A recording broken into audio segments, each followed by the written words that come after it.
Good evening and welcome everyone. This evening's study session for May 23rd, 2022. I call this meeting to order. This evening's meeting is held both virtually and in person. Hannah, will you please call roll? Deputy Mayor Jayraj. I'm here. Councilmember Baggett. Here. Councilmember Baldwin. Here. Councilmember Brown. Here. Councilmember Malinga. Excused. Councilmember Stearns. Here. Councilmember Trout Manuel. Excused.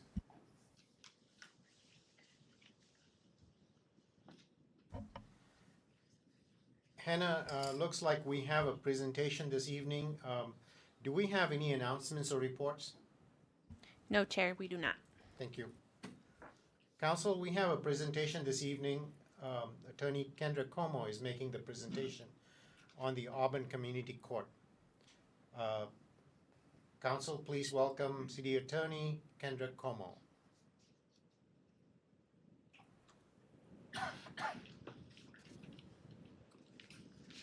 Good evening, Mayor, Deputy Mayor, and City Council. I am presenting this evening with Sergio Flores, the city prosecutor who has been operating community court for most of the last couple months.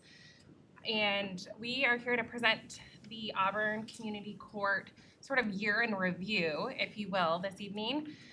The Auburn Community Court began operation last May. So we have been in operation since May, and we've learned a lot through the last year. Tonight with us, once she's able to log in, will be Judge Leah Taguba from the King County District Court. She's currently the judge assigned to community court each Thursday. So she's going to be joining us virtually, and if you have any questions for her, feel free to ask them directly to her, and I think Jonathan might give us a sign when she's logged in at some point. And with that, we will go ahead and get started. Hi, good evening, Madam Mayor, good evening, Deputy Mayor, good evening, council members. My name is Sergio Flores. I am the prosecutor. I'm a prosecutor here in the city of Auburn. I think we've met before virtually. I am going to present on community court. I wanted to divide the presentation into a way that I can tell a story as to Auburn Community Court and how it came about. So I divided the presentation into our why, our how, and our story. So I'll start with our why. Because every great program, every great policy has a reason. I outlined some of the reasons why the city of Auburn established the Auburn Community Court, right? I think one of the most important reasons is community safety. We've all seen the shattered glass in the local businesses or on the vehicles. We've heard from neighbors and business owners about the individual who was found trespassing and whatnot. And so we understand the need for community safety. We understand that we need to do new things to improve community safety. And so that is one of the goals for Auburn Community Court, to do that, to be able to promote community safety and reduce recidivism. We want people to engage in a program that is going to give them the tools to be able to not commit crimes again. So these are some of the reasons. There's a restorative justice aspect to it, where we want to involve the community to be part of our justice process, and so on. So this is our why. And now I want to talk about how our Auburn Community Court is modeled and how we operate. But before that, I want to give you a little bit of brief history about diversion. So community court is a type of the criminal diversion program, as well as a therapeutic court approach.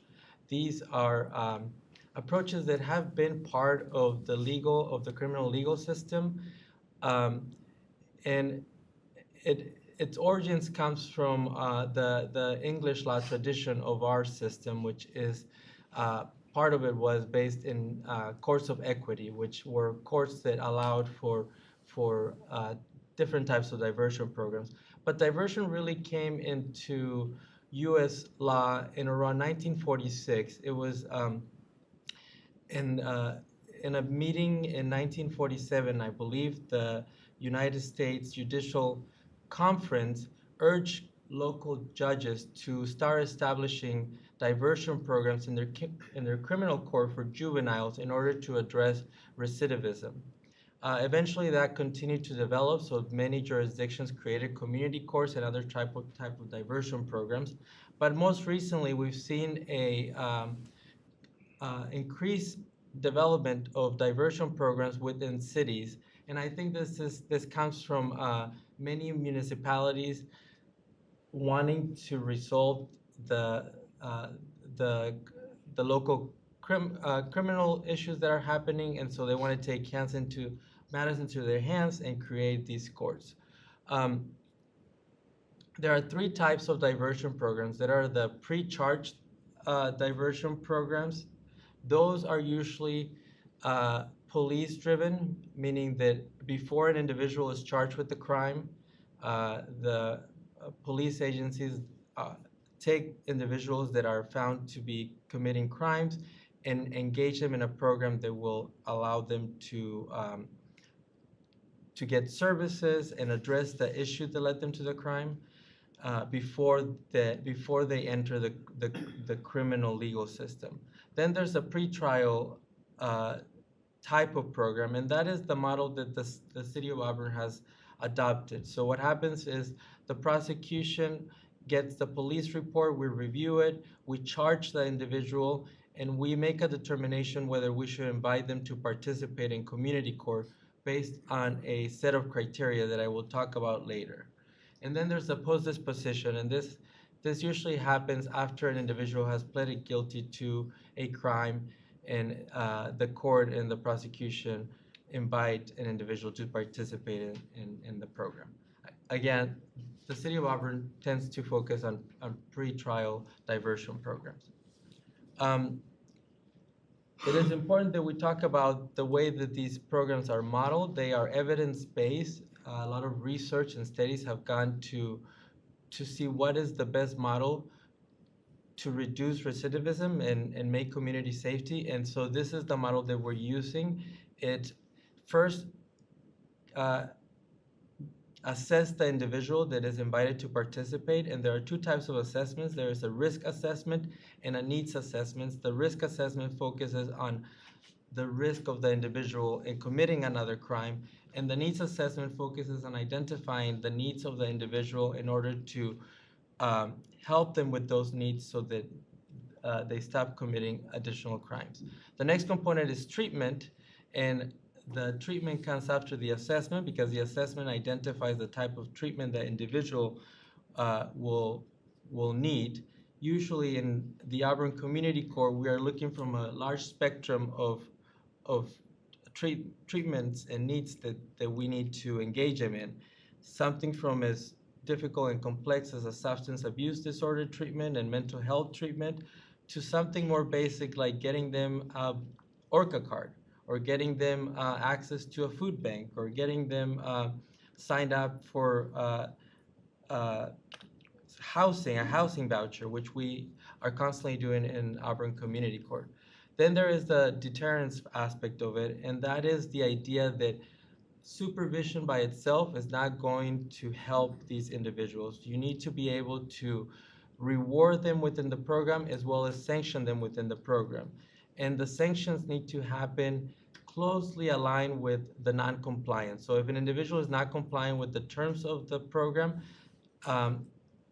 the program needs to sanction them in order for them to understand that there are consequences to the non-compliance of their treatment. Procedural justice is another component of the program. Many of the individuals that participate in community court have had a bad experience with the criminal legal system, so we need to make sure that they trust our system, they trust the process, and so we need to make fair rules and be respectful of the individuals in order for them to trust the process and trust the community court. And then collaboration. I think collaboration is perhaps one of the most important parts of community court and Auburn Community Court. You need buy-in from partners. You need buy-in from the community. You need buy-in from prosecution, from defense, from the courts, from the city, from the businesses, from the officers. Without that, it is hard to make a community court program be successful. And if I can just highlight that last point that Sergio mentioned, I think that's what we learned over the last year is truly how important that is. From our APD officers being there, Kent Hayes running the resource center next door each Thursday. Our public defender is there, and we're working out solutions that actually work for all sides. And then Jennifer Turner from King County is there. She's the community court coordinator. She has a plethora of her own resources that she offers. And so we are all working all hands on deck to help this individual and support them to get the resources that they need to and set them up for success. And I'll quickly go over what the City of Auburn's community court process is. So we start with the eligibility criteria, which I talked about at the beginning. And if we go to the next slide, so this is a document that we created to establish who would be eligible to participate in community court. There are different categories. There are some crimes that will automatically kind of make you eligible. There's certain criteria that will automatically make you eligible. And there are some that are discretionary depending on a case-by-case basis. And then there are those that will disqualify, there are strict disqualifiers that these are crimes that cannot participate in community court. One example of that is like a DV, a domestic violence crime. We do not currently have the resources in place to have individuals charged with domestic violence to participate in community court at this time. And then we have 3 minutes. Okay. Sorry. And then this is briefly our process of how we do community court. The participant is invited. If they accept, then they enter into a needs assessment is done. Then they enter into a contract, which is the SOC. They participate begins. They engage with the with the agencies and social providers. And once they participate and engage in community court, they can graduate. The next slide is going to be the SOC. This is the contract, the stipulated order of continuance. This is a contract that a participant will enter into, and it just states the length of time of the contract. Most of them are 6 months, some are 12 months. And then what the rights that they're waiving by entering into the contract, their obligations, and the accountability. What does that look like? It also outlines what the city will do if they comply. And this is the phase of community court of the program. So at the beginning, we try to keep it simple. We want them to learn how to attend and to schedule their evaluations. And because we're dealing with a lot of individuals who are dealing with substance abuse issues, we know that relapse is part of recovery. So although we don't want them to relapse, we understand that. So there's more leniency at the beginning. However, as we make progress, that changes, and there's more accountability, and the engagement and treatment needs to be there until the end of the program, which the goal is sobriety and for them to have a more stable life, including education and employment, which are some of the services that they are being provided. And this is some of the ways that we maintain compliance. Jennifer, who's the community court coordinator, gets a report from the treatment providers with any UA results, their participation in classes, in overall whether they are in compliance with the treatment or not. And so at each community court, we go over with the participants over their compliance of their treatment. And if they are in compliance, there are rewards to that by, it could be as simple as giving them an applause for being in compliance, to making them go earlier in course. So we have this rocket docket that we name all the individuals who are in compliance that week, and they get to go first, so they don't have to wait an hour and a half in court because they're in compliance. So little rewards that allow them to have the incentive to stay in compliance. And if they are not, and if they are not in compliance, then we provide sanctions. And some of those sanctions they start from something as you need to write a reflection paper to tell the court why you used this week, what's keeping you from staying sober, and then it goes to, you need to sit down with the counselor and create an action plan to make sure that if you are tempted to use, this is how you stay away from using it. So it gets from soft sanctions to hard sanctions to eventually a potential revocation of the contract, which they are revoked from the program, and then they have to either go back to regular court, or they are found guilty of their crimes.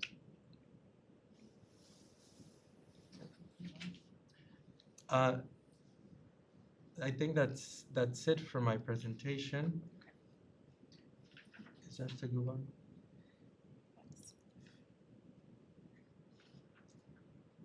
Okay, it sounds like Judge Takuba maybe had technical difficulties and was not able to log in.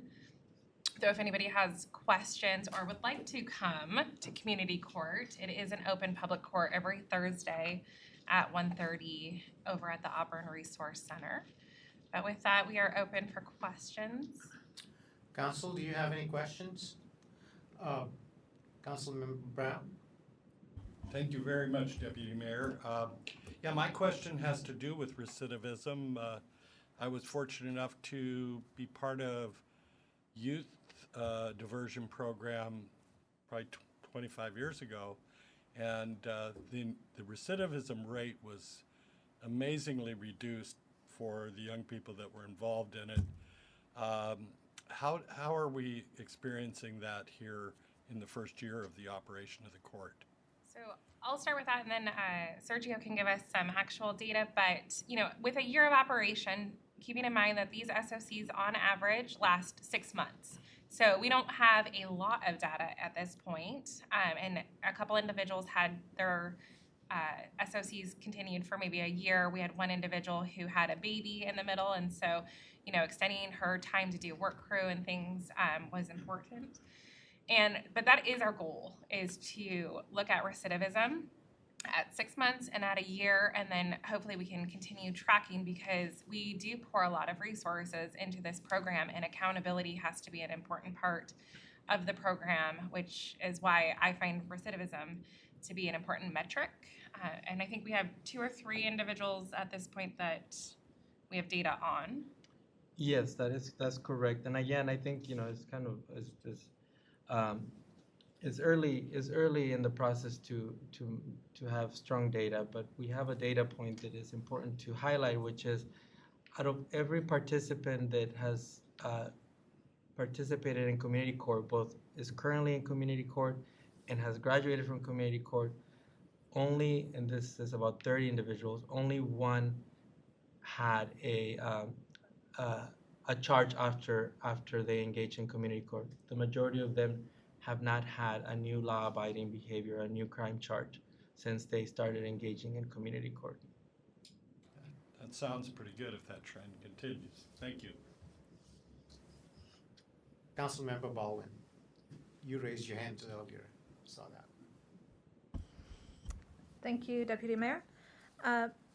For the 30 individuals that you mentioned, what % of your caseload does that represent for cases that come through?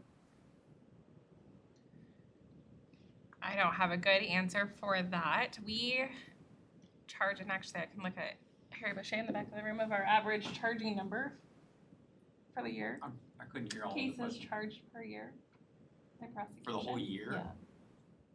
Yeah. Let's see. I think we're on track to charge 2,700, Something if I'm like not that, yeah, mistaken. So 27, 3,000, somewhere in there. I think that's right. Councilmember Stearns. Thank you, Deputy Mayor. Thank you. That's a great report. Are you allowed to share, just some of the stories of people who've graduated? Are you allowed to do that at all? Because I'd love to hear at least like one example. Yeah, no, I'm happy to share an example. In fact, one of the graduates wrote a letter to the community court, and I believe that Mayor Bacchus, you received that letter. And this is an individual who was struggling with addiction, and she didn't have a strong support system. She had housing insecurity issues like a lot of the people that we see, and so she didn't have a stable place to live, and that complicated her sobriety in the sense that because she had to stay with friends, she had to stay in an area where there were a lot of drug temptations for her. So through the program, she was one of those individuals that was hard because she didn't start strong, and so we thought that eventually she was going to be terminated from the program. But she was very resilient and she was very honest about her sobriety, which had helped her a lot. And so she sticked to the program. She ended up moving to Tacoma to live with her family, and that helped her a lot. And when she finished the program, she wrote a letter telling the court that what was really helpful for her was the strong support that she received from the structure of the program. How she felt like giving up many of the times, but because she would have to show up every week, and every week she had the same people telling her that she could do it and giving her that support, that it was that aspect that made her want to change her life, And so that's one of the stories. There are a lot of other stories, but I don't think we have time. So I'm happy to, if you want to reach to our office, we're happy to provide. Thank you so much. Any other questions, Council? Councilmember Baldwin? Thank you, Deputy Mayor. My question is on the slide pertaining to the eligibility criteria, where it highlights what's eligible, what's a strict disqualifier versus discretionary. Where did the list come from, and then how often are we revising that list? We created that list. So my office, and working with Harry Boucher, our Deputy City Attorney, we created that list based on our experience in Auburn, also knowing what the capacity is for the community court, since it only operates Thursday afternoon. And then we shared that list, and the public defender's office weighed in, and they confirmed that they were in agreement. And then the King County District Court also agreed. So then we plan on revising the list and reviewing it.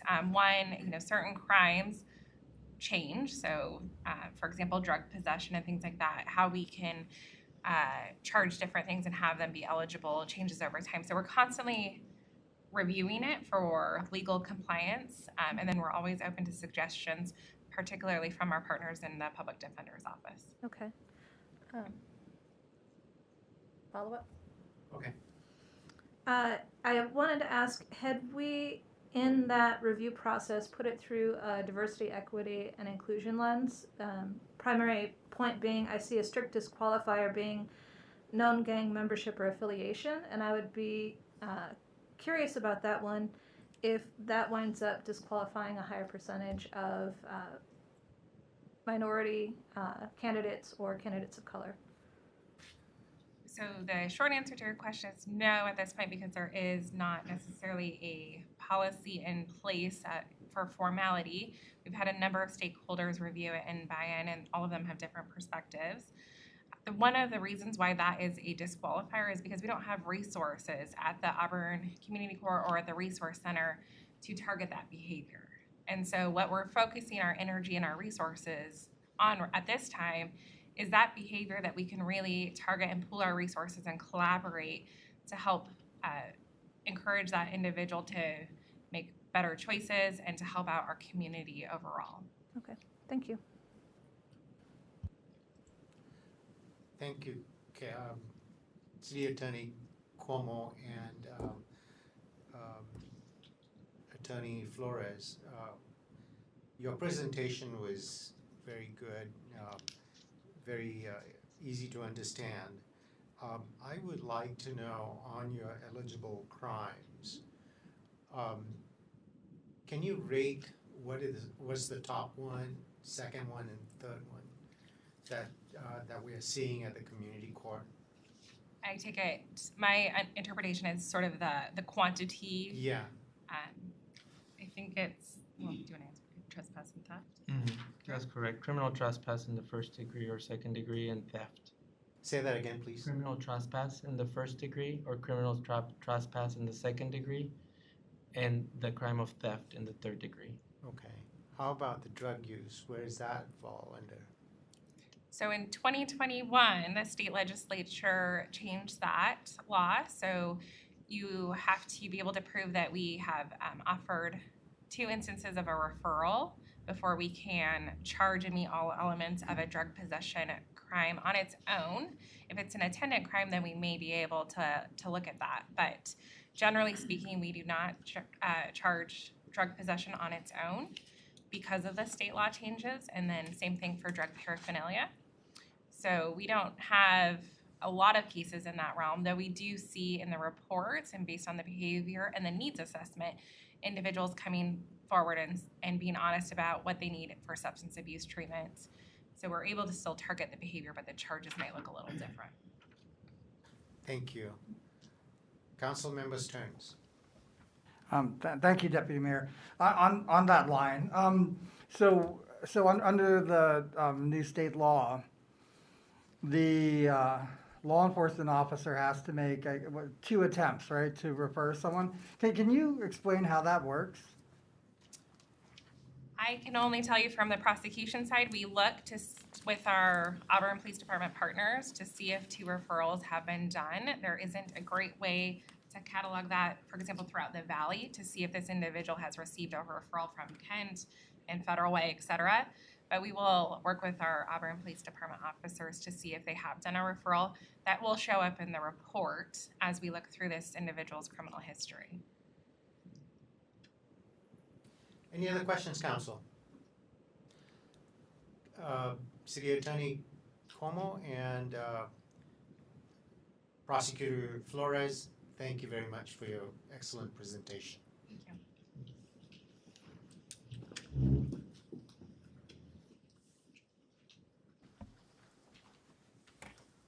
Council, tonight's agenda item for council discussion begins with ordinance number 6859. This ordinance amends ordinance number 6759. Council, please welcome Director Gaub.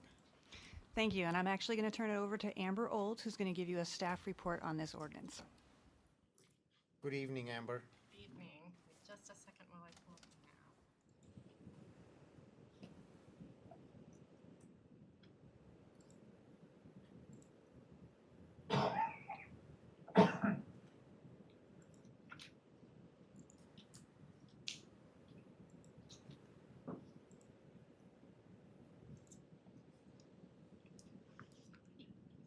It's a little small. Hopefully everybody can see it. Good evening, Deputy Mayor, Mayor, and council members. As Ingrid said, I'm Amber Olds, right-of-way specialist with the Public Works Department. I'm here to discuss ordinance number 6859, which would grant a second extension of time for the applicant Davis Property and Investment to complete conditions associated with right-of-way vacation number V1-19, which was previously approved by City Council on March 16th, 2020 under ordinance number 6759. The vacation is for the alley north of 3rd Street Northeast and between B Street Northeast and Auburn Avenue. It's shown on the screen and then also on page 31 of 123 of your agenda packet. The initial deadline for completion of the conditions was September 16th, 2021. The applicant requested an extension in June of 2021 that was approved under ordinance number 6823. I've got a lot of numbers here. And it extended the deadline for completion of the conditions to September 16th of 2022.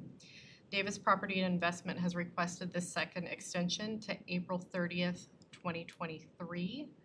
Finalization of their development plans took longer than expected, and they have just recently received their notice to proceed with construction for their project. In addition, the applicant is still awaiting construction schedules from PSE, Comcast, and other private utilities. The applicant also has had a number of closeout documents that will be required, including a release of an easement from PSE for the development project.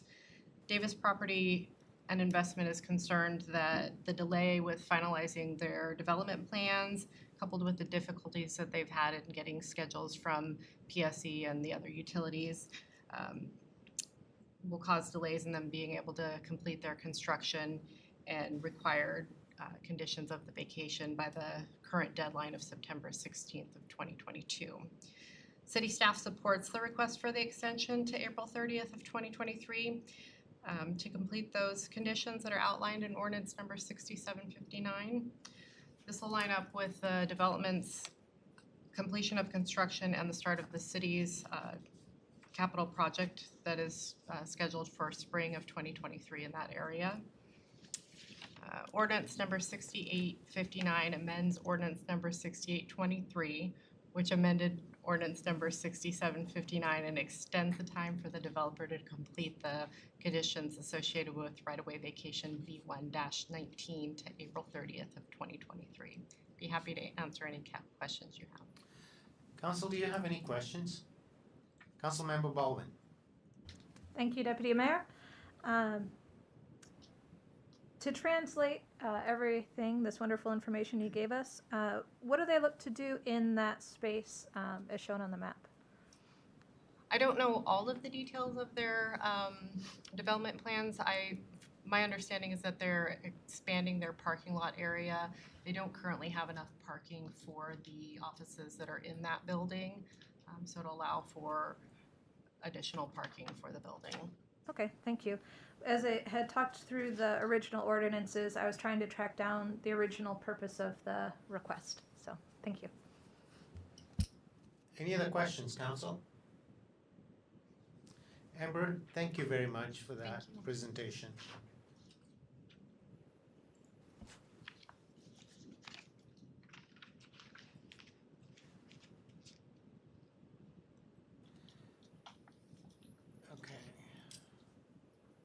Next, we have ordinance number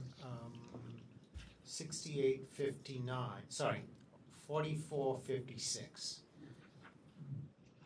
Council, please, 6865. Council, please welcome Director Tate. Actually, this is Planning Services Manager Jeff Dixon for the record, and I have for your presentation this evening Senior Planner Josh Steiner. Thank you, Mayor. Thank you, Deputy Mayor and council members. My name. Deputy Mayor, could you please ask him to speak up? Could you please speak up? Sure. Thank you. Better? Just a little hard of hearing. This plexiglass is in the way. Oh, I completely understand. Thanks. Thank you, council member. My name is Josh Steiner. I'm a senior planner in community development. I'm speaking with you tonight regarding Auburn Townhomes Contract Rezone.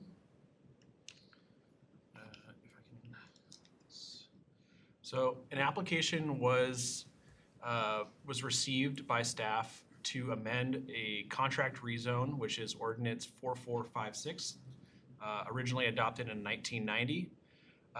And this contract rezone amendment would amend one specific parcel to include live work as a permitted use.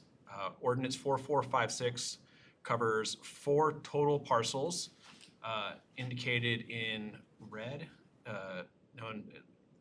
So there's 4 parcels inside there, including the applicant's parcel indicated in blue. The area in red consists of 7.7 acres of C3 zone properties.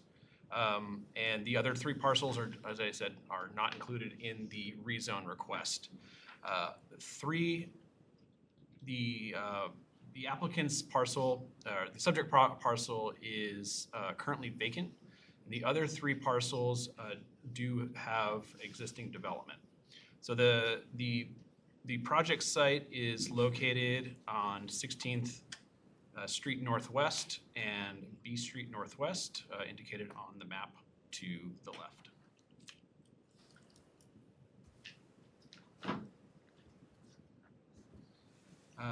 Shown here are a few clips from the Ordinance 4456, the 1990 from 1990. The intent of the ordinance is to request a rezone from M1 light industrial to C3 heavy commercial, and this also included a comprehensive plan amendment. Again, this applies to all 4 of the parcels that were indicated in red. So, and as part of this this ordinance, there was a list of permitted uses. And the intent of the list of permitted uses was to try to discourage strip commercial development from the area. So that's indicated in item 5. Says even though the parcel may be more appropriate for commercial uses, there needs to be assurances that strip commercial development will not result. So basically, they put together a list of permitted uses, and live work was not one of those. Likely because live work is a little bit more current of a term, and it wasn't a very typical of the time period. Shown here on the left is an excerpt from the comprehensive plan amendment, the comprehensive plan map. The subject property is located in heavy commercial with light industrial to the northwest, institutional to the northeast, and then an excerpt of the zoning map amendment, which shows that it is currently in the C3 heavy commercial zone area with M1 light industrial to the northwest and the airport landing field to the northeast. The table onto the right of your screen describes each of these different areas, the parcels adjacent to the subject property. This includes a McKeeson warehouse to the north. As I mentioned, the subject property is currently vacant.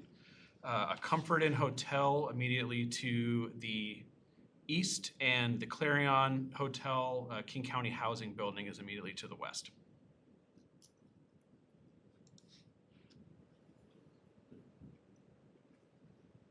As I described, the live work was not included as permitted use within the existing contract rezone.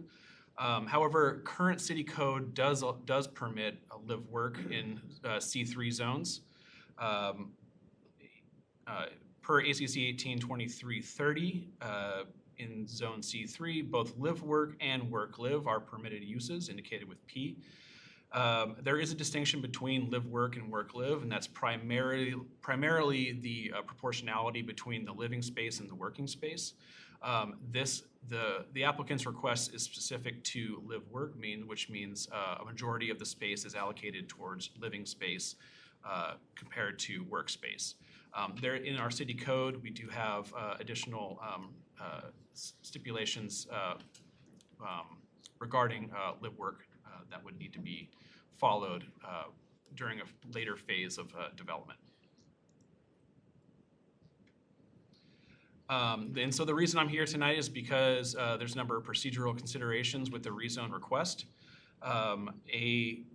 This includes a Type 4 decision, which says Type 4 decisions are quasi-judicial decisions made by City Council following a recommendation by the hearing examiner. Here, the hearing examiner recommended adoption of the rezone contract rezone amendment application on May 4th, 2022, as indicated in the Auburn Townhomes rezone decision.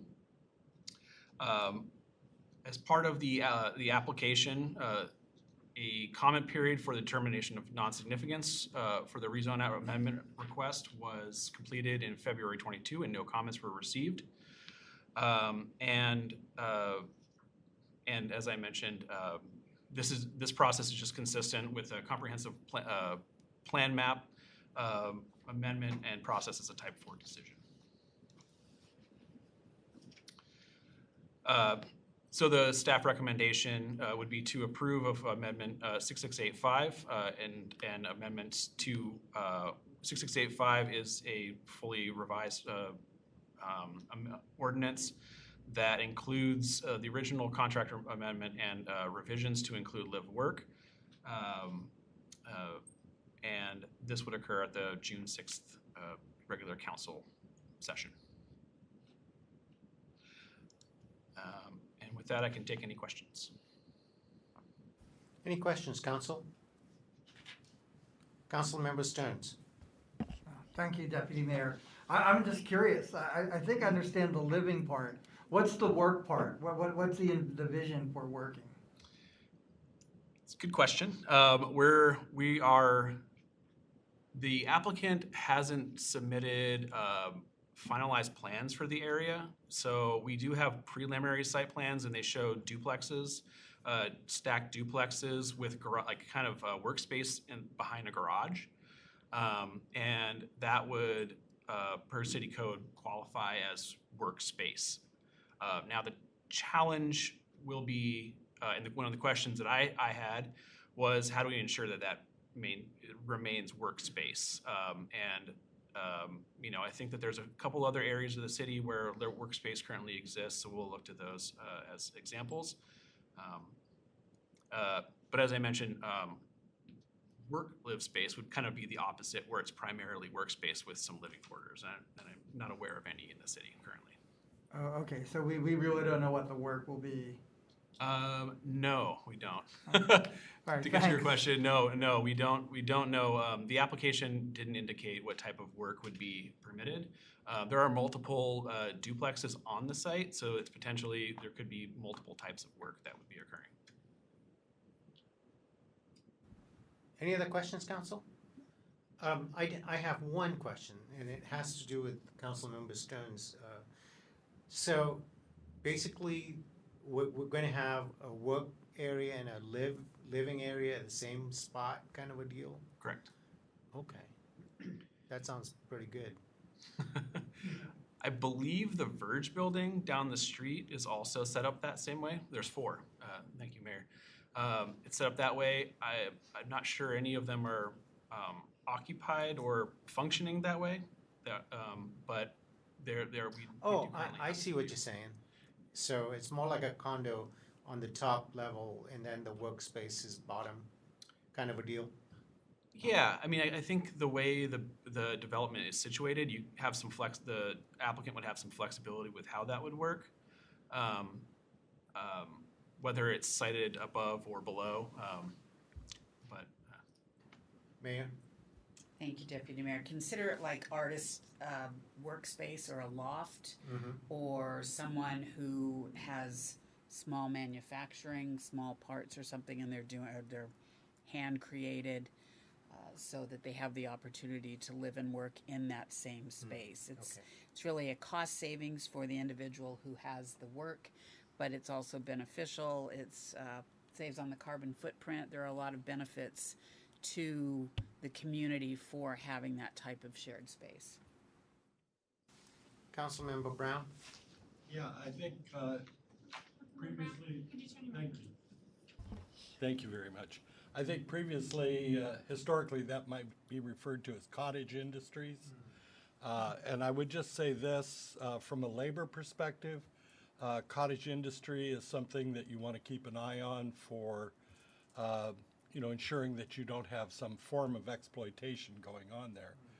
But yeah, I can see how it would be a positive impact for carbon footprint, for, you know, shorter commute, roll out of bed and go to work. Yeah, thanks. Thank you for your presentation this evening. Thank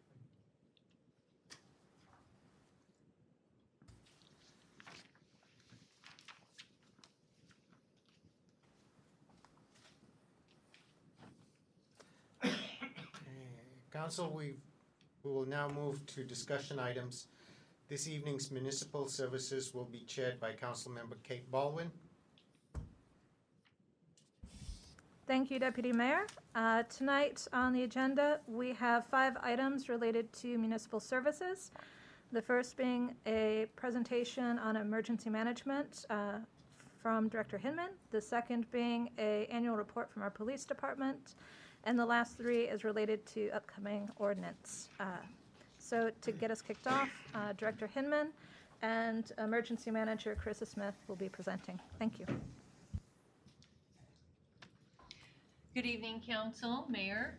For the record, Dana Hinman, Director of Administration and one of the divisions I am pleased to oversee is our Emergency Management Division. And would like to introduce our Emergency Manager, Carissa Smith. Hello. And our other staff member, Tyler Turner, to brief you on all things emergency management in the City of Auburn and give you a good introduction to one of our newer members of our staff. That's me. My name is Carissa Smith. Thank you all so much for the opportunity to come and speak a little bit more about what we do tonight. I am very new to the city. I just started this position mid-January, and prior to that, I was with the city of Kirkland.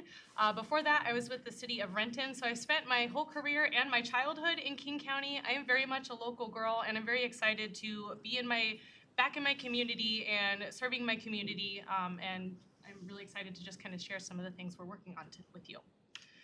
So when we start talking about emergency management, we find that a lot of folks don't necessarily know what our role really is or what we really do for a city. So our primary role is to assist the city with responding to and preparing for incidents.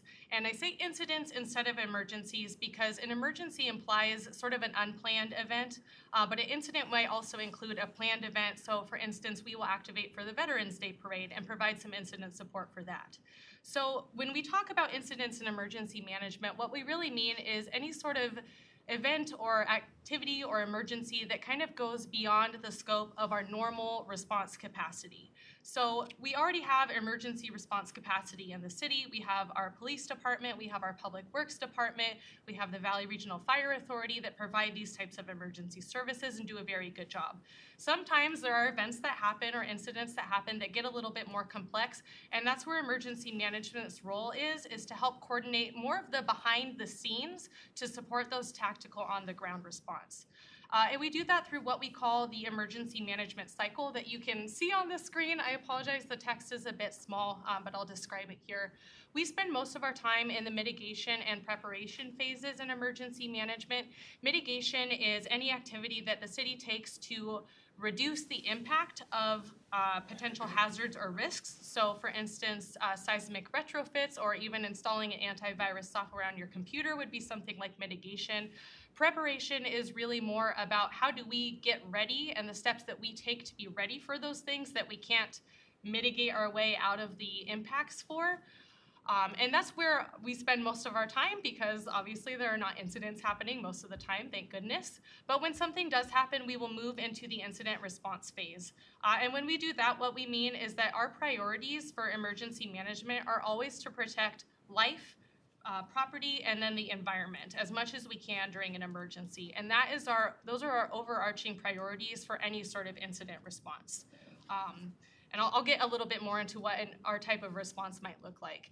And then a lot of folks think that after the response ends, we all just kind of go home and it's over. And I think COVID probably really proved to a lot of us that that's not really the case. A lot of these types of incidents or emergencies don't really just end once, the folks are rescued or the debris are picked up. Oftentimes there's a lot of effort that needs to be done for community recovery. People talk a lot about getting back to normal, but I like to think of it as getting to a new normal after an emergency. And we're in the middle of that, we can see with COVID now, obviously on a very big global scale, getting back to what a new normal might look like. But that's something I like to point out is we don't want to go back, we can move forward after an emergency and move forward with what happened. So we are a tiny but mighty team here at the City of Auburn. We are part of the administration department under Dana. Currently, it is Tyler and myself doing this work on staff. We do have a vacant part-time position that we're reworking the description for a little bit to make that more of an entry-level position, which is something that is really lacking in the emergency management field is entry-level jobs. So we're really excited to provide an opportunity like that. There's not many positions like that even in King County. So we're really excited to be working on that. And what you don't see on our little org chart here is we have many very dedicated, very knowledgeable volunteers who do our ham radio team, who help with our community emergency response team, and help with some of our own office work and some of the outreach and events that we do that really help support us. And I don't think we could do what we do if we didn't have so many community members that were really also passionate about preparedness and helping the city to get prepared for these things. We have a few different program areas that we're responsible for. The one that most people think of, and probably our most important one, is about incident stabilization. I'll go through a little bit more of these in more detail, but this is what we are talking about when we talk about our response to emergencies. Whether that's activating our emergency operations center, whether that's helping one of our local stakeholders or partners, maybe the hospital or the school district with something that's going on with them, We can provide emergency communications and logistics support. And we also have a 24/7 duty officer program. So no matter what time anything happens in the city, one of us will be able to wake up and respond within an hour and get here and activate the EOC within an hour. So we take this incident stabilization program area very seriously, and this is really what we do to kind of provide that response.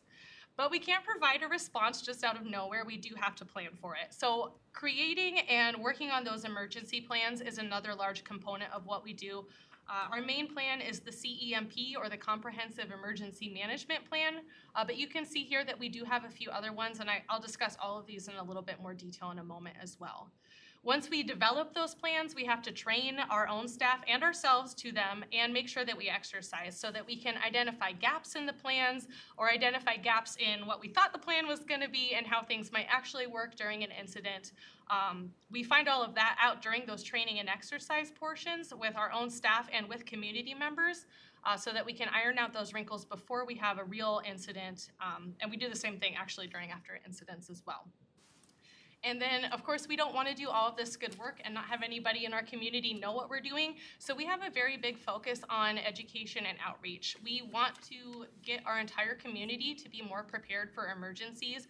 And I really believe that there are steps that every single person can take to make their household and themselves and their families safer during emergencies. So we are so excited. We've had a hiatus on a lot of these programs due to COVID, but we're really excited to be launching some of these again. And I'll discuss a little bit more about what those look like. When most people think of emergency management or emergency response, they're usually picturing our Emergency Operations Center, or our EOC. This is in the Annex building right across the street here, and the EOC is an actual location, as you can see in this photo here, where we can coordinate response out of. So it's set up with all of those tables have pop-up computers if those are needed. We have the city traffic cameras that we can view in there. We have really strong radio technology in our radio room that's attached right there. So in this room, we have all of the tools and organizational tools that we need to kind of coordinate that response. And when we do go into the EOC, the organizational chart that you see on the left is the org chart that we follow. So just for your awareness, myself or Tyler would be in the EOC director role. An emergency management staff member would be overseeing the EOC. The policy group consists of department directors that make those overarching policy decisions, and the role of the EOC is really to implement those policy decisions and implement the directions from the incident commander during an emergency, who would also be part of the policy group. When our EOC activates, we divide it up into 4 sections. Operations is really not about the boots on the ground, but more about coordinating the boots on the ground and coordinating support for that. So we're not in there necessarily telling people what fires to go to or telling PD where in the city they should be managing traffic or where they should go to. It's really more about kind of supporting and planning for those roles. In the planning section, that's where we do more of our situational awareness, which could be long-term planning, research, as well as sharing information internally and externally with our partners. Finance purchases things, but also tracks all of our financial impacts during emergencies for federal reimbursement. And then logistics has the most important job in the EOC of keeping everybody fed. If you've been in a long EOC activation, you will know that that's important, but they are also responsible for getting the supplies needed for incident response and making sure that those supplies are where they need to be and when they need to be there. We've had a number of activations in the past few years, and our most recent was the presidential visit that happened just a couple of weeks ago, and we do activate annually for the Veterans Day and the Veterans Day Parade and the Santa Parade, just to kind of monitor those incidents and make sure that everything is running smoothly.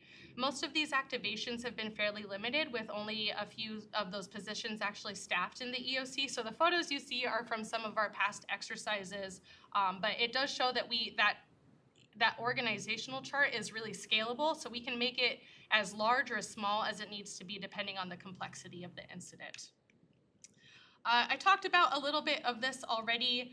I organized this a little bit differently from that organizational chart just so you could see how they overlap with each other. I think the biggest one to touch on is we do a lot of emergency communications. We can send out alert and warning both internally to staff if there needs to be staff notifications for an incident, but we can also coordinate to do alert and warning to the public through a variety of ways, including through our Code Red system. We have access to some of the reader boards and signs around the city, and some of our radio station that you see, our AM radio station. We have a lot of different capabilities to kind of do some of that alert and warning. In addition to that, we will provide support for our public information officers just to make sure that they're going out and giving the best available information to the community. What really all of this comes down to is information sharing during an emergency.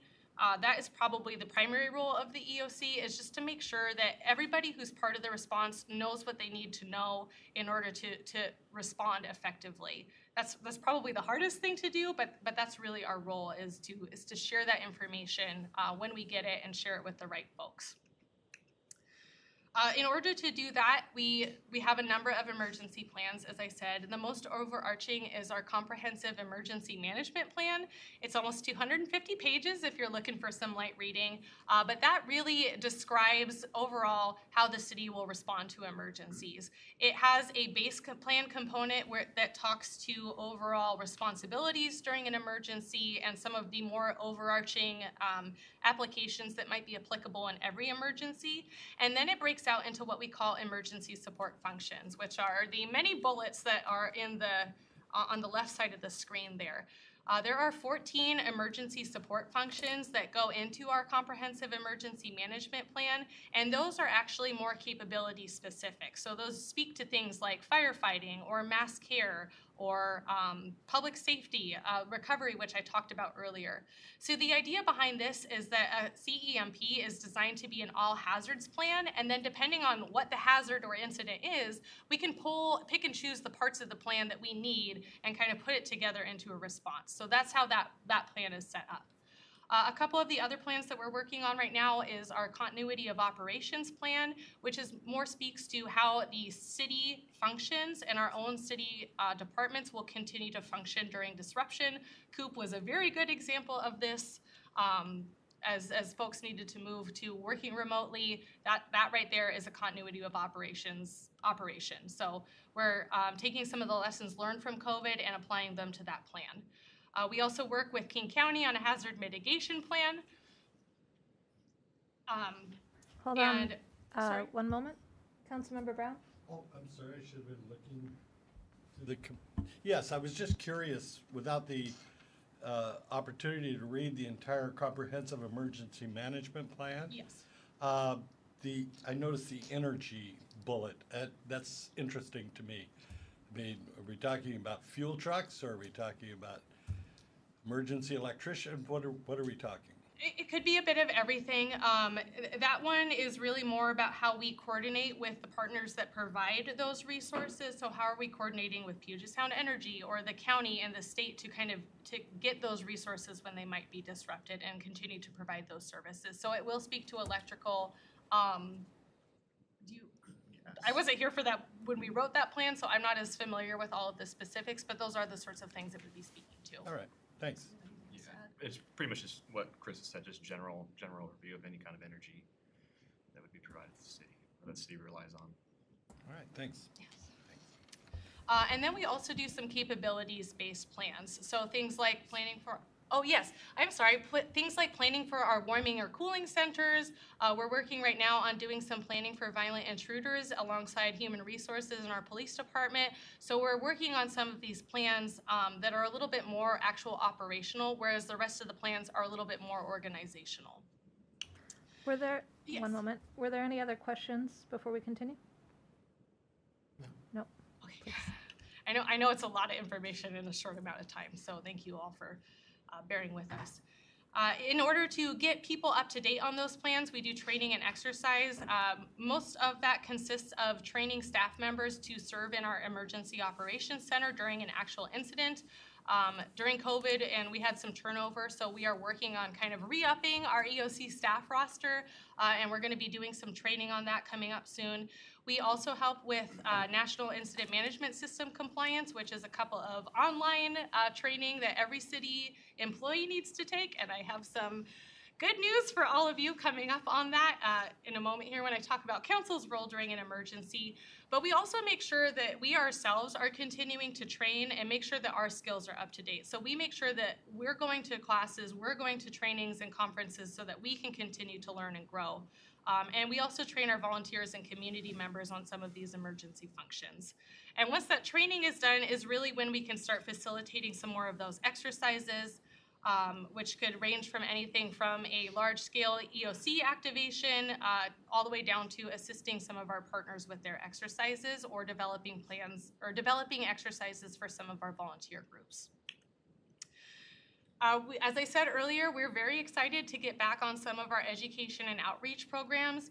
Probably our two primary programs are also our two biggest volunteer groups, which are our Community Emergency Response Team members and our Auburn Area Emergency Communications Team. The Community Emergency Response Team is better known as CERT, and that is a training that teaches community members how to respond during an emergency. So it teaches how to lift debris off of victims. It teaches first aid, fire suppression, disaster, mental health. It's a very comprehensive, very hands-on class. And then the Auburn Area Emergency Communications Team is our ham radio support group that provides backup communications during an emergency. We're very much looking forward to starting some of those programs up again. Our volunteer radio team is already helped out with Pet Palooza and is back to meeting in person, so we're very excited about that. CERT, we're going to be restarting that program formally back up in 2023, but we're going to do a couple of events for our existing CERT members just to kind of say, hey, welcome back after COVID and get some engagement and excitement going for those programs. We're very excited to do some of our public presentations again, to be able to offer classes to our community members, stakeholders, and businesses and nonprofits in the area so we can actually go out and educate them directly. As well as we're going to be taking part in some larger scale education and outreach events such as the Shakeout that's coming out in October, which is a large scale earthquake drill that's actually worldwide now. So we have a lot of momentum with some of these things that have kind of been on hold for a couple of years, and we're really excited to kind of get out and engaging with the community more directly again in a way we just haven't been able to for a while. So that leads me to council's role in an emergency. I really believe that one of the biggest struggles that we will face during a disaster is just the rumor mill that's going to start and the misinformation that is going to spread. I think we saw this during COVID. We see it during natural disasters. People have a very tough time accessing the correct information during an emergency. And sometimes that is perpetuated by the cities or by the local governments that are supposed to be helping them. So our ask to City Council is that when our community members are asking for your guidance or for your knowledge during an emergency, please make sure that you're sharing the verified information. Or if you hear of something and you're not sure if it's real or if it sounds a little funky, make sure that you're verifying that with emergency management. I know that our community members will really be looking to our leadership during these times, and it's just very important that we are sharing the correct information with them. And our role in that is to make sure that you have the right information to share. So we will not leave you high and dry without that sort of stuff. That's part of what our EOC operations is to do, is to make sure that our spokespeople for the city do have the right information. We also ask that you continue to advocate for city support and resources, as we know that you always do. The mayor is responsible for proclaiming an emergency the proclamation of emergency during an incident. And then the last thing I have for you all is when I mentioned earlier that all city staff need to take 2 online incident command system classes. That does include city council members, and currently no current council members have both of those classes that have been reported to emergency management. So we're going to be they're not tough. They're dry FEMA classes, but they're not very difficult. They take only a couple of hours to complete. They are online classes that are really about an introduction to emergency management, to the incident command system, and to some of the federal and federal systems that kind of work locally or that we can access locally to kind of initiate emergency response. So they're good classes. We'll send you more information about how to access and take those classes, as well as information on if you think you've taken the classes and can't quite find your certificate, there's ways to access those as well. So I just wanted to give a heads up. I think we'll be very excited to take those for you. We do have a question from Councilmember Baggett. Yes, I'm sorry.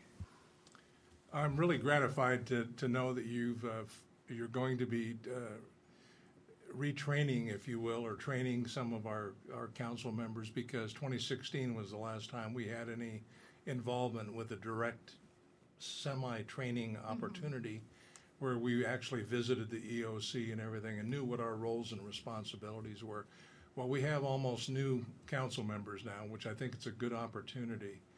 And I know that the King County Office of Emergency Management is offering a lot of training, which I know that you all have taken advantage of and will take advantage of, especially with the new Cascadia Rising exercise coming up, and I think that's going to be next year. Is it not?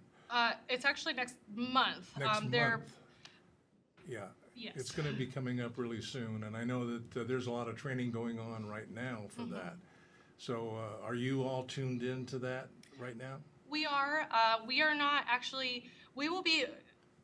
Cascadia Rising is intended to be a federal large-scale exercise and national-level exercise, and that is how planning began for this 2022 Cascadia Rising. At some point during the planning process, FEMA and the state decided that they were not going to support the large-scale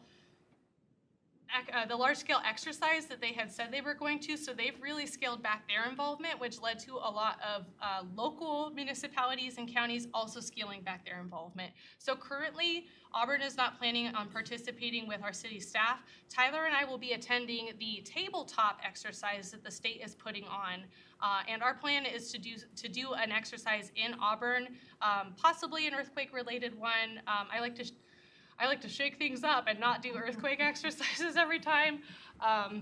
But sometimes you just can't really escape it. So we'll have an earthquake exercise at some point, but we'll be doing other exercises to kind of make up for the fact that Cascadia Rising. Yeah, I know that being a member of EMAC, they actually want to make sure that you all have, as well as all the other communities, access to this training opportunity as required. Yes. And if you do not have a lot of that, I can pass that information along to you. We have it, and we're planning on participating. It was just. I just want to be sure you have the Absolutely. tools to do it. Yes, thank you. Thank you. Thank you, Councilmember Baggett. And I believe we have another question from Councilmember Stearns. Thank you.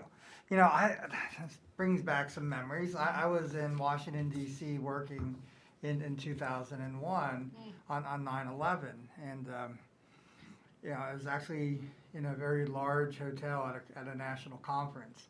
And I mean, you're totally right about, you know, the information that was getting out. People were telling us, I mean, this is within the city, you know, oh, the subway's down, or this bridge has been blown up, or the Washington, it was really hard to kind of get a sense of what actually was out there. So I totally see, you know, I've seen how it works, and it's really scary. I was just wondering, so when you're talking about sharing verified information with us, what is the process for that? Or, you know, I mean, because I assume we don't need to be notified about the Santa parade or something like that. But if there is something, how would you share that with us? So that is primarily the role of our planning section in the Emergency Operations Center, is to compile that information and verify that information. And in that planning section, that's when we would decide where that information needs to go. But we compile what are called situation reports, which are at least daily reports of what is happening in the incident. And those are the sorts of things that we would include you on, so that you would be aware of what is happening and what the response is going on. So not every event necessarily needs us to write one of those situation reports. Some of these activations are over in just a couple of hours, and they're pretty minor, thankfully. We haven't had anything too complex yet in the city. So it's really more if there's some sort of determination that there might be outsized public concern about an event, we would make sure that that was something we would be giving council a heads up on. If there was some sort of really public-facing kind of cascading hazards that folks might need to know about, we want to share more information as opposed to sharing less information. So we're going to leverage all of our resources to share information with our staff, with our community members, and with council so that you can share it through your channels as well. So we don't have a formal process, but we do like to overshare. Thanks. Thank you. On that note, unless there are any other questions right now, we have a lot of goals and a lot of momentum, but I do love questions. Councilmember Stearns? Yeah, just on the second point about advocating for city resources, where does the funding for this program come from, and how much is it? For emergency management? Yeah.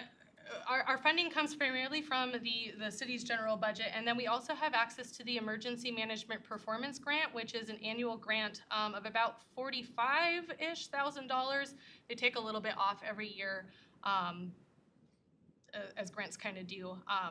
So we have access to that money for incident response and for our own programming as well.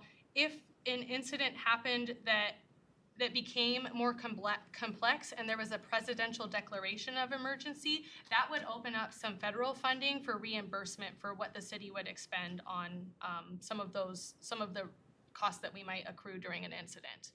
So our finances really depend on how complex some of those situations get.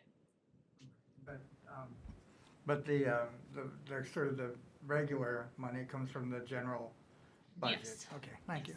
Thank you. Krista, back to you. Yes, thank you.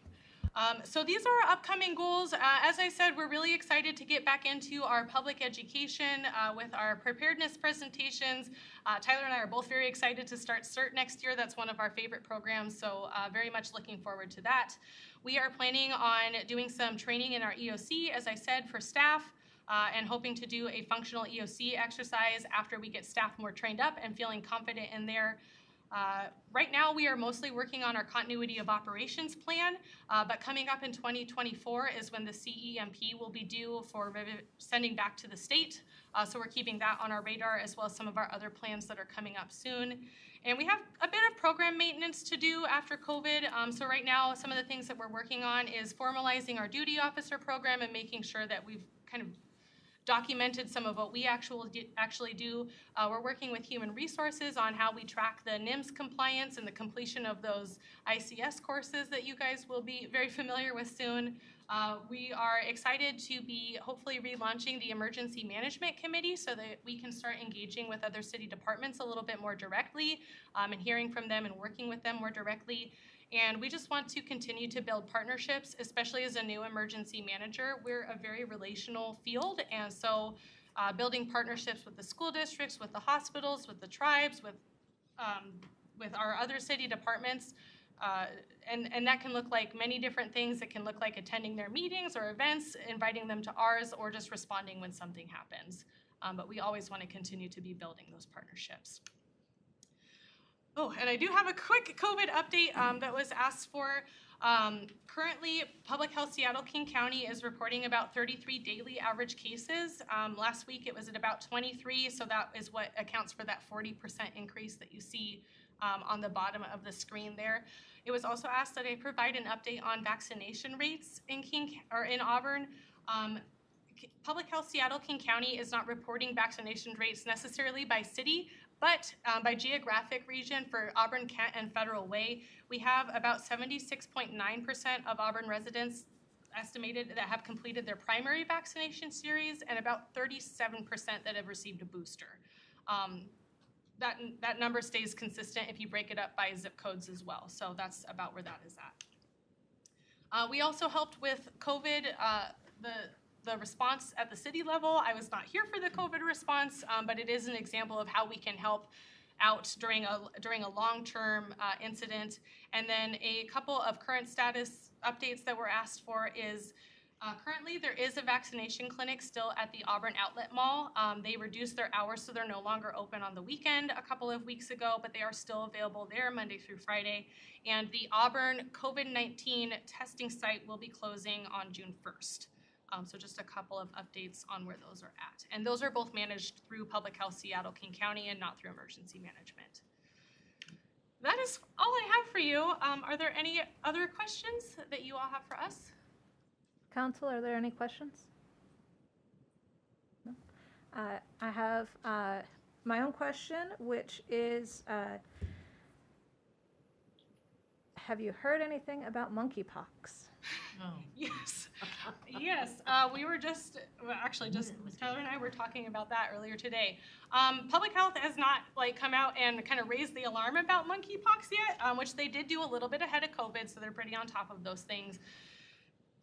Public Health would be our primary response agency in King County, so we're monitoring. I think I just read that they just detected the first case in Seattle, so it's getting closer. But there are available vaccines already for monkeypox, so if it's not currently expected to become the next COVID, but we will obviously keep an eye on it as we do any record of threat in our community. Wonderful, thank you very much. And then the other question I had was with regard to activation for annual events that occur.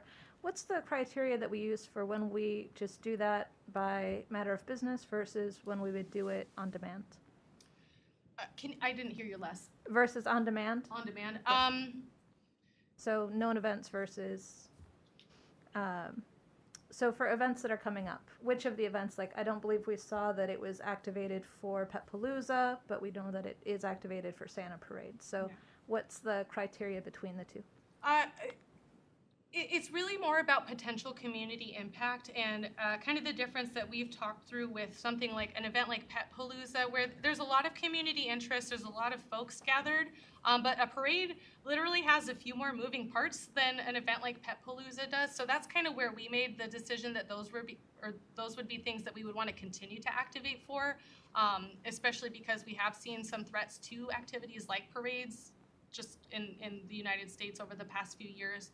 But I do want to stress that just because we don't activate for an event does not mean that we're not monitoring. That's part of what the duty officer program does, is to monitor emergency information. So it's not just waiting for a call, it's actively monitoring those sorts of events and making sure that everything is, as much as we can tell, running smoothly. And then if we get information from one of our response partners, we're available to go activate the EOC. So it's more about how early do we lean forward, and it's just the difference of how complex those events really are when it kind of comes to how many people and where people are moving to.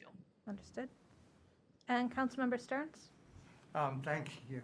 Yeah, my our Weimaraner probably would trigger the activation just by herself at Pet Palooza. I was wondering, with the increase in cyber attacks and maybe not so much ransomware, but attacks on, infrastructure. Mm-hmm. There was an attack on the chemical water, chemical distribution in the water supply in a town in Florida. Mm-hmm. So I'm wondering, would that trigger an incident response? Absolutely, yes. People don't often think of IT as being one of the departments that might need to be incident command, but that's absolutely how an incident like that would work. And that's why we write our plans to be all hazards. So we don't write an earthquake plan because a lot of the functions that we might need during even an incident like that might be very similar, especially if they were targeting some of that infrastructure. So we would absolutely activate if there was an impact like that in Auburn, and we write our plans to be able to do that and give us the flexibility on that. Thank you. Any outstanding questions? Seeing none, that was a great presentation. Thank you so much for your time. Carissa, Tyler, and Director Hinman. Thank you. Thank you. Thank you. And moving on to the next item in our agenda, we have the Police Department Annual Report, which will be presented by Chief Callier. Chief?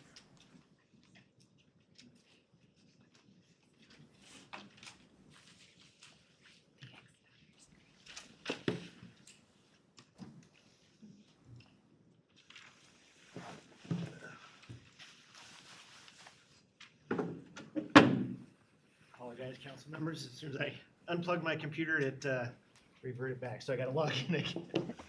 So just take me 1 second. Sure thing. While the chief is getting set up, a heads up to our council members that the training that was referenced in our emergency management session, the organization for our council training will be through Deputy Mayor Jairaj. So.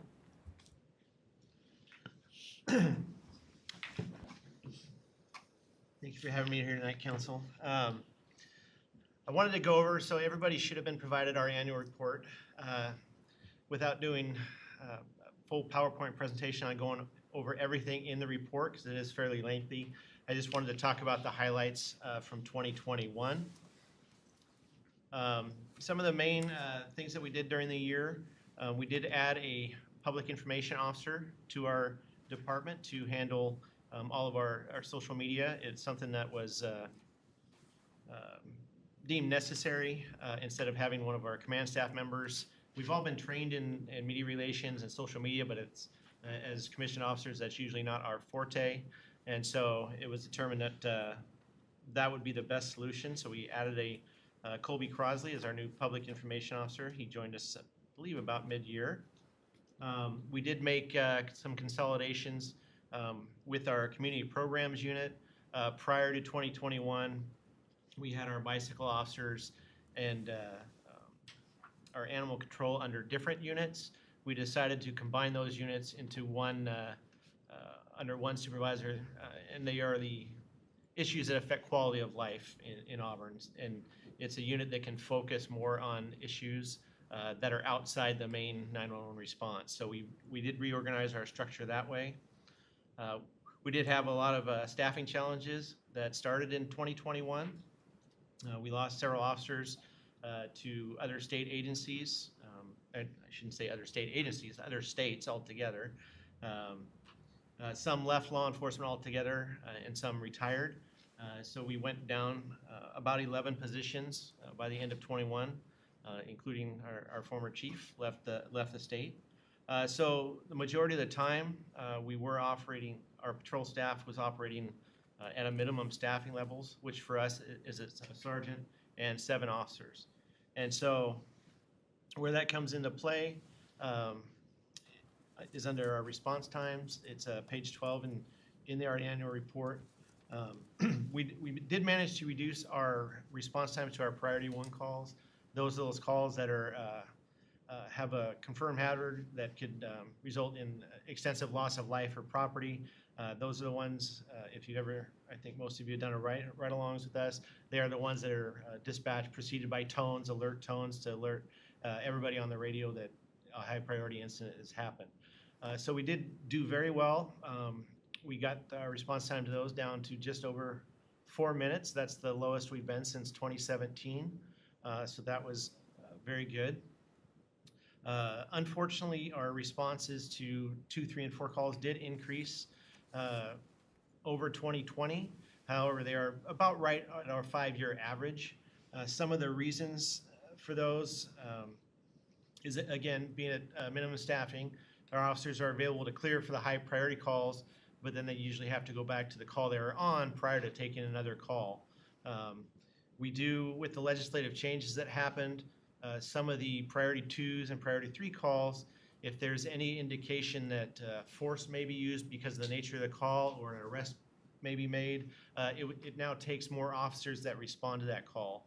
So what it does, it puts those lower priority calls back in the queue, and so they'll wait longer for an officer response. So that can drive those response times up. And so we tried to mitigate those response time increases by making more incidents eligible for online reporting. If they're a cold case where there's no suspect information, really no information to follow up, we encourage our citizens to make an online report if it's something that they need for insurance or something they don't actually need an officer to respond to. We have made it known as much as possible that if they want an officer to show up, that an officer will eventually show up, but it's just one more option if they don't want to wait. It can be up to 30 minutes for a priority 4 call, which is our kind of lowest priority response. The good news, I guess on that, is our overall calls for service have decreased. They've gone down about 25,000 calls since 2017. They were consistent 2021 with 2020. There was just a very small amount of a reduction in calls for service. We think one of the factors is the online reporting that we've been pushing out to citizens, to making sure that's available. Because when we look at calls for service, they're done by Valleycom, our dispatching center. And when they divert calls to online reporting, it doesn't get counted as a dispatch call for service to us. So we think that might be why. Because as we go into our actual case reports and statistics we have for those, our case reports that officers are handling is still consistent with what we've seen over the past several years. So our calls for service are going down, but the amount of reports that officers are actually taking and writing are staying about the same. And feel free to stop me as I go along. I know I'm going to move through this fairly quickly. Chief, I was going to say, did you want to show the page for the calls for service? On the slide? It's on.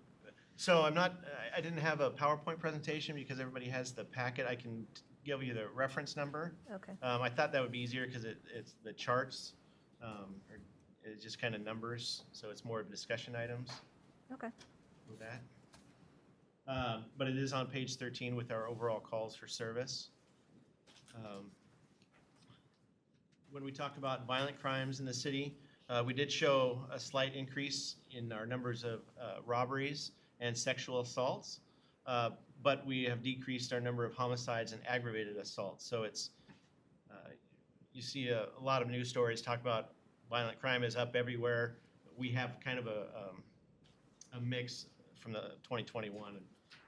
It's up in some areas, not a large increase, but it's also down in others. And then our property crimes are, though, showing an increase in every category except fraud or forgery. We think that category didn't increase due to the nature of 2021. A lot of businesses were still operating under COVID rules, and so the in-person contacts, the ability to present forged checks, things like that, were just not there. So those have actually decreased a little bit, but our vehicle theft, unfortunately, is following the state trend right now and increased by 29% compared to 2020. And then petty larceny, which is theft, is up by 12%. So our overall felony investigations remain the same. I think there's a difference of about 7 cases from year to year, depending from 2020.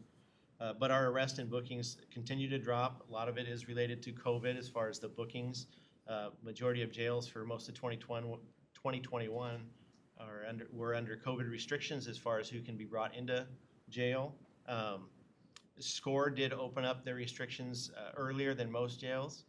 They still fall under the state guidelines, but the King County Jail for felons and Pierce County, when we take felons to Pierce County, they are still under very restrictive conditions for booking people. So that has continued into 2022. And then there is still some limited court availability.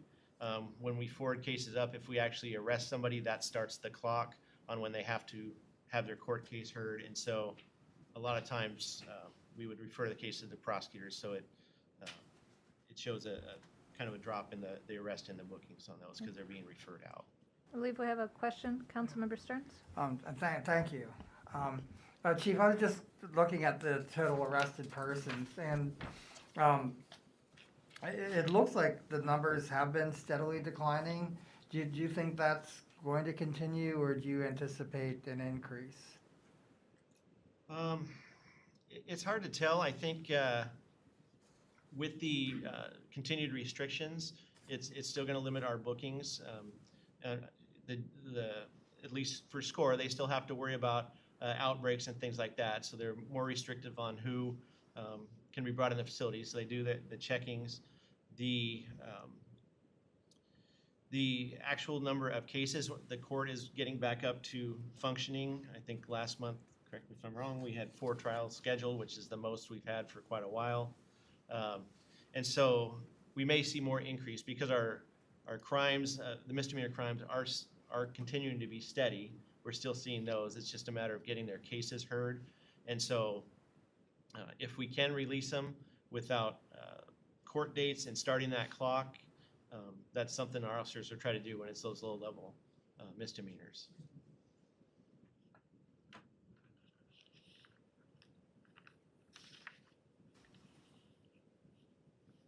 We did make one adjustment in our investigations division as far as assigning cases. We moved our auto theft unit, auto theft detective, used to be assigned in our property crimes division. With auto theft, it's fairly consistent within the region that when you have auto theft, there's usually drug crimes associated with those, and there's always usually a nexus. And so we moved the auto theft desk under our special investigations unit so they can kind of work those cases and any active narcotics cases they have as well. And so you'll see when we break out the caseload, you'll see a large increase in, we call it SIU, Special Investigations. They increased by about 1,000 cases. Those came because the auto theft cases got moved to that desk. On page 22 of the report, we talk about our annual training. That is down in 2021 due to limited outside training that was available. So we have to conduct most of our training in service and through our legal department that provides training for us. We still are meeting the state standards that we are required to have for commissioned officers. We have a mandated amount of hours that we're required to show for training. So we are still meeting those, but a lot of the extra training that we would normally send officers to for various specialized things as far as investigations and things like that is very limited on because of COVID-related issues. So some was held on Zoom, but it's just not the same amount that was available before. And then the last thing I wanted to talk about is just the records process by our specialists. We're consistent with 2020, but public records requests increased by over 1,000 from the prior year. That is most likely going to continue because of our body cam program implementation as those become more available. That wasn't anticipated. We anticipated that increase, and so we worked with legal and counsel to get those extra positions in legal to help out with the public records request. But we are still seeing a pretty large increase over the prior year. So that was kind of the highlights of last year. Like I said, I didn't want to, I think the 32 pages, I don't want to go through page by page. The most of it is just an explanation of our department, kind of how we are broken down by division, who's assigned to those divisions, to give the public kind of an overview of who we are and what we do. So. Deputy Mayor Jairaj. Thank you, Chair. Chief, you said last year we lost about 11 officers, including Chief Dan. Yes. How about it? How about that this year so far? So this year we are still seeing officers leave, still have retirements that we have two officers and a administrative assistant that are retiring June 1st. We usually see the retirements come on June 1st because that, for the state retirement systems, that's when the CPI takes effect. So most of the retirements during the year will take place at this time. We are still, we did have some officers again earlier this year leave Washington State for other states. We are projecting some others that we know are in background in other states as well. And then, but we are actively bringing people on board. We have this year alone, we're down to 5 vacancies right now because of the activity we've been doing. The downside of that is the majority of the hires we're getting right now are entry-level candidates, and so they're quality entry-level candidates, but it takes them a while to get back on the street because they have to once we hire them, we have to wait for an academy spot and then get them in the academy, which is about 5.5 months. And then once they get out of the academy, if they're successful with that, they go through our field training process for about another 3.5 months before they're released to their own solo patrol. So it takes a little bit to get entry-level people.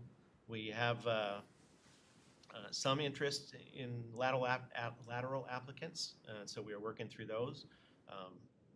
With us, though, we are not lowering our standards as far as our requirements to be a police officer here in our city. There's a lot of reasons for that. Number one being potential liability down the road.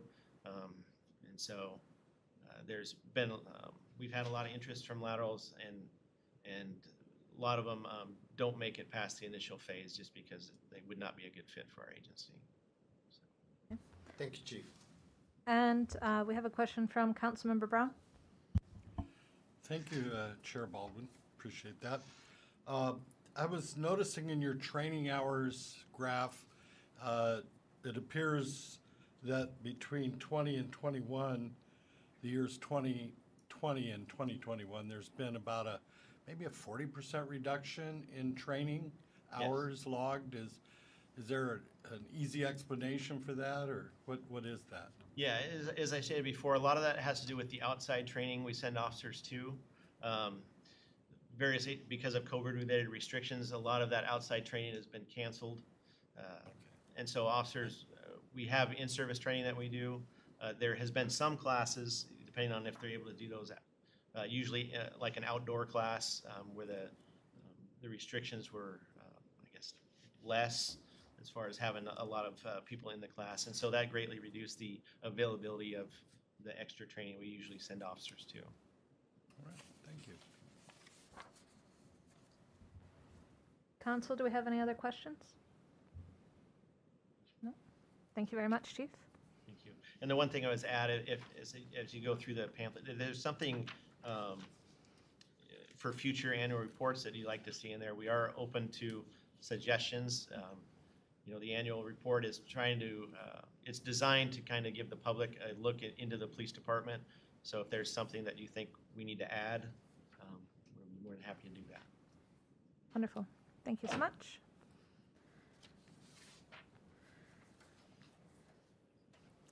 And with that, that takes us to the next item on our agenda, which is ordinance number 6866 to be presented by Chief Collier and Attorney Como. Thank you, Councilmember Baldwin. I am going to turn it over to Deputy City Attorney Harry Boucher for the legal part of the presentation. To be presented by Harry Boucher. Thank you. What's that? You want me to start? No, I'll go ahead. Good evening, Mayor and Council. Harry Boucher, Deputy City Attorney. I'll apologize in advance for the boredom of my presentation. There's not going to be any PowerPoints, charts, or graphs, or any pictorials, but we do have three ordinances. The first one is 6866. So in that ordinance, it identifies a couple of city code sections that we have that adopt state domestic violence laws by reference, and that's how we get the enforcement ability. Those laws in the state code are moving effective July 1st, 2022. They're moving into a new chapter in the RCW. It's going to be 7.105. And so we need to amend our code sections to adopt those newly moved state code sections so that we have a nice seamless transition. On page 114 of your materials, you see section 5 of the ordinance has a proposed effective date of July 1st, 2022 to have a completely seamless transition to the new state code. That's it. Council, do we have any questions on ordinance number 6866 to amend the Auburn Code 9.26.900 and 9.42.900 related to domestic violence enforcement in the city? No? No? Double checking. All right. I do have one question, Deputy City Attorney Boucher. Do you happen to know if the RCW has any sections related to sort of what's more commonly known as revenge porn that happens often in domestic violence situations? I don't think there's anything that specific that I know of. The closest that we would deal with is something called cyber stalking, which would be, doing things electronically to harass or intimidate and those kinds of things. That's probably the closest analog that we would have. All right. I was curious. Thank you. All right. If there are no questions on ordinance number 6866, that takes us to our next agenda item. Ordinance number 6867. This is an ordinance repealing section 9.34.030 of the Auburn City Code related to discharging firearms within the city. And this ordinance was brought forth in the wake of a recent Supreme Court case, Bass versus City of Edmonds. That is a case where the City of Edmonds adopted a city code there that related to storing firearms and storing them in a particular way. And someone was cited under that City of Edmonds code, and they challenged it. And the Supreme Court went to great lengths to indicate how state laws related to firearms preempt city regulation. And so we already in our code adopt a companion state law on the discharge of firearms. We already have that ability to enforce that by adopting it by reference. And so I've already given the police department a bulletin and a directive to enforce under the state law as opposed to the city code, just to avoid any issues of preemption and enforcing an unconstitutional ordinance. And so this would take that Auburn City Code off of our books, and we would have the ability to enforce under the state code. Council, do we have any questions on this ordinance, which would repeal the Auburn City Code as described by Deputy City Attorney Boucher? No questions on that item. All right. And moving on to our last item in the section, ordinance number 6869, which would be an ordinance amending section 10.36.263 of the Auburn City Code related to continuous or multiple vehicle parking violations on city-owned or controlled property. Correct. And so that city code already addresses continuous multiple offenses of parking violations on city property. What we're proposing here is some additional enforcement measures, namely the ability to issue trespass admonishments to persons associated or owning vehicles, or to impound vehicles if they have been found by the court to have committed 3 or more separate parking violations in a particular city facility or city parking lot. Do you have anything to Yeah, add? this is really to address the cars that are, because as you know, parking is a premium in most of our city lots, especially in the downtown area. So these are those vehicles that are possibly abandoned within the city lots. And so these are infractions that would accumulate in a single 24-hour period. If there's 3 or more, it would give us the ability to remove that vehicle because the problem is not being addressed. And especially parking is going to get even more limited here in the short-term future with some construction going on. And so it gives us that extra enforcement tool that we may need for this issue. Deputy Mayor, I believe you have the first question. Thank you, Chair Baldwin. Attorney Boucher, when we say 24 hours, and I understand what Chief Collier is saying, it sounds like we're talking about abandoned cars, but how about homeless folks who are parked for more than 24 hours? And even if we catch them, they can just drive off and come back to it again. Yeah. And that starts another 24 hours. Our goal with homeless, if they're trying to reside, is we give them opportunities to move, and majority of the time they do move. What we're looking to enforce is either, people we had a problem just at another lot. Well, somebody abandoned their car in the parking lot. And so it was accumulating parking tickets. And so it gives us that ability to now, we know it's been abandoned, we can tell by dirt accumulating in the car. So it gives us the ability to remove it.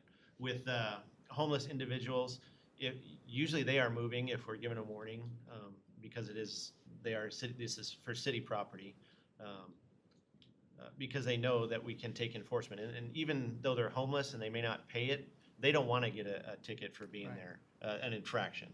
And so it's really not designed to address that, because we have other avenues to get them to move, if they're trying to live in the lot, things like that. We do other things to try and mitigate that specifically. So. Thank you. All right.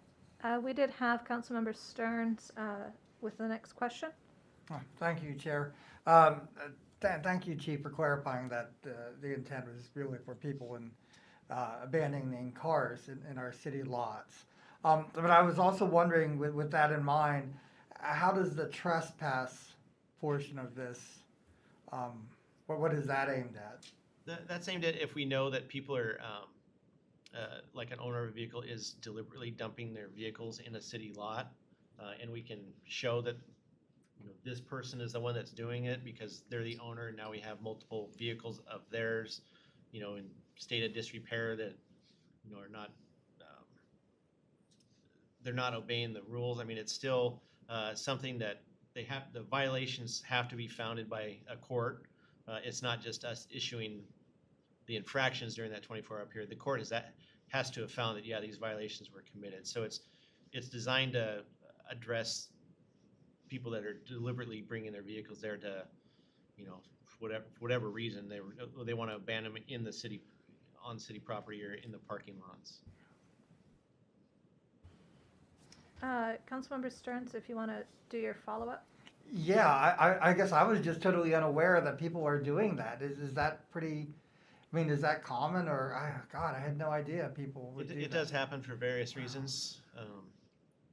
So it's not that common, but a lot of times we have to, now we have to sit there and give an infraction to the vehicle and wait certain time periods. And so it gives us a manner to address that problem. We've had individuals in the past that would use city lots as their, for lack of better terminology, storage lot for their vehicles, and just leave them there for quite a long period of time.